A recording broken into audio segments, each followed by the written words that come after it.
Nous sommes en juin 47, dans le détroit de Malacca. Plusieurs navires dans la zone reçoivent des messages de détresse. Tous les officiers ainsi que le capitaine sont morts. Gisant dans la salle des cartes et sur le pont. Probable que tout l'équipage soit mort. S'ensuivent une série de messages incompréhensibles. Puis, cette conclusion sinistre. Je meurs. La mission de secourir le navire a été prise en charge par 2 navires américains, capables de trianguler la position du navire, découvrant qu'il était très probable qu'il s'agisse d'un navire néerlandais, le SS Ourang Medan. Lorsque le Silver Star, l'un des navires qui avait capté le signal, arriva sur les lieux de l'étrange transmission, l'Ourang Medan dérivait, sa chaudière toujours active.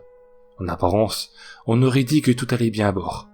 Mais en l'abordant, les marins n'y découvrirent qu'un tapis de cadavres de la passerelle à la cale, y compris celui du chien de bord.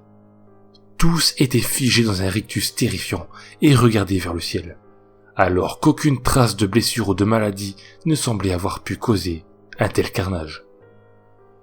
Un incendie éclata alors dans la salle des machines, ou la cale que plus personne n'entretenait, ce qui força les sauveteurs à regagner le Silver Star en urgence.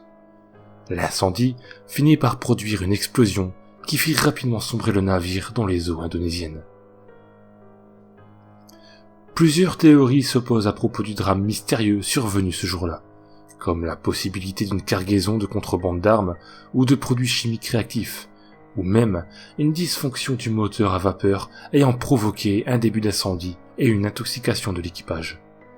Mais ces thèses ne recoupaient pas les observations des marins arrivés sur les lieux dans un temps relativement court entre le dernier message de l'opérateur radio et le naufrage du navire. En effet, aucun d'eux n'a remarqué d'odeur suspecte, ni ressenti de malaise durant leur investigation du vaisseau fantôme, ni par la suite à leur retour à bord de leur propre navire. Ils ont cependant bien visité l'intérieur de l'Ourang Medan, puisqu'ils affirmaient avoir effectivement découvert le corps crispé de l'opérateur radio en son poste, et par ailleurs, l'équipage présent sur le pont était mort aussi dans les mêmes conditions, alors que celui-ci se trouvait à l'air libre et bien ventilé.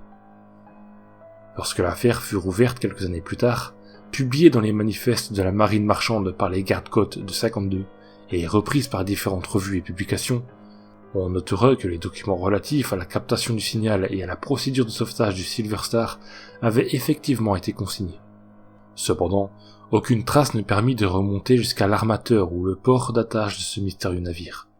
De fait, aucune recherche active n'a permis de retrouver l'épave dans le détroit, et donc de déterminer les causes exactes de la disparition subite de l'Ourang Medan, de la mort mystérieuse de son équipage, ni des communications effroyables qui l'avaient précédé.